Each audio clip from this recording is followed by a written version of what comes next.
Halo, apa kabar semuanya? Kembali lagi dengan saya Yusuf dan di sini ada. Zakir. Nah, kita di sini siap-siap mengupas hal-hal menarik terkait budaya kerja, tentunya di podcast kesayangan kita semua yaitu IPB Sure. Nah, di sini kita mau bahas tentang bisnis nih. Nah, dalam membangun suatu bisnis tentunya aspek sumber daya manusia itu sangat penting. Seperti yang kita tahu, nggak ada yang namanya solopreneur. Penting untuk kita punya tim yang satu visi dan misi dengan kita.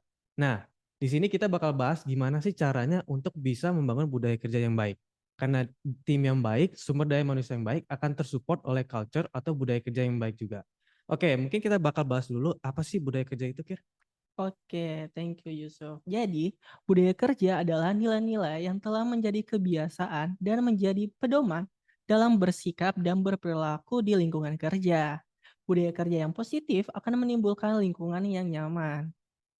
Nah, ada 4 model budaya kerja, yaitu ada clan culture, ada market culture, kemudian ada adcore culture, dan ada hierarchical culture. Jadi aku akan bahas nih keempat model kerja tersebut, budaya kerja. Jadi pertama yaitu ada clan culture.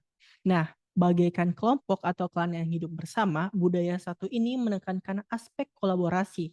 Organisasi yang mengadopsi budaya ini diikat oleh komitmen dan tradisi dengan nilai utama berupa teamwork, komunikasi, dan kesepakatan. Kepimpinan yang ada pada clan culture berbentuk mentorship. Kemudian ada advocacy culture, yaitu budaya ini didasarkan oleh energi dan kreativitas. Setiap karyawan diharapkan berani mengambil resiko dengan sosok pemimpin yang dipandang sebagai inovator.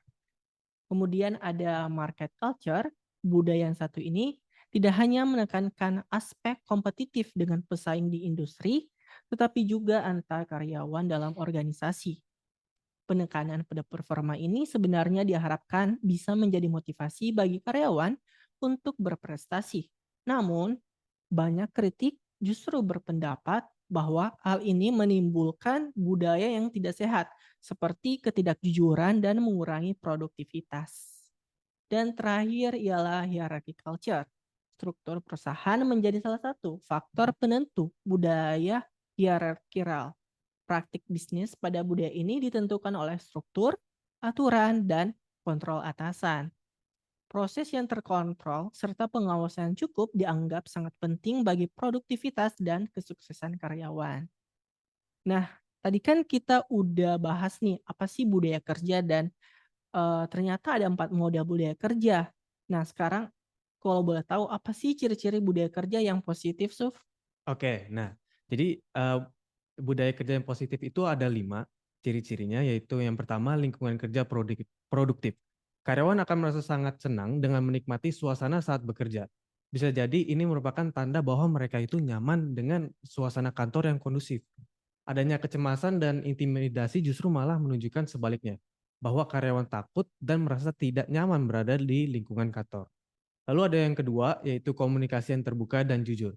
Jika karyawan bisa menciptakan komunikasi yang jujur, terbuka terhadap feedback, serta bahu-membahu untuk menyelesaikan suatu masalah, maka selamat, karena itu menandakan budaya kerja yang positif di suatu organisasi.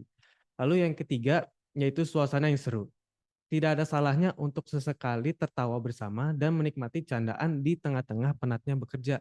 Dengan begini, karyawan bisa merasa rileks dan lebih tidak stres dibandingkan mereka yang hanya serius selama bekerja. Lalu yang keempat ada penghargaan dan motivasi. Jadi setiap individu di dalam organisasi sudah bekerja keras untuk mencapai target. Tidak ada salahnya untuk memberikan mereka penghargaan dan motivasi berupa bonus, promosi, sertifikat, atau hadiah lainnya kepada karyawan yang sudah berjasa bagi perusahaan. Dengan begini, karyawan akan merasa sangat dihargai. Lalu yang kelima, kerjasama yang baik. Bukannya tidak mungkin apabila ada anggota tim yang menggunakan cara kotor untuk mendapatkan kesuksesannya sendiri. Berkompetisi itu boleh, tapi bukan berarti harus dilakukan secara negatif kan? Ingat, masih ada kompetisi yang sehat tanpa disertai pengkhianatan dan agenda balas dendam dengan rekan kerja sendiri. Oh, jadi gitu ya ciri-ciri budaya kerja yang positif. Semoga kita bisa terapin di lingkungan kita ya, supaya kita bisa termotivasi gitu. Dan tentunya bisa meningkatkan kinerja kita juga. Nah, setuju banget itu, Kir. Oh ya, Kir, dari tadi kamu nyadar nggak sih kalau suaranya itu jelas banget, udah gitu headphone-nya pun juga nyaman banget gitu loh. Nah, iya benar. Jadi, mikrofon Shure MV7 dan headphone Shure SRH440 yang digunakan di podcast ini benar-benar membantu untuk meningkatkan kualitas podcast ini.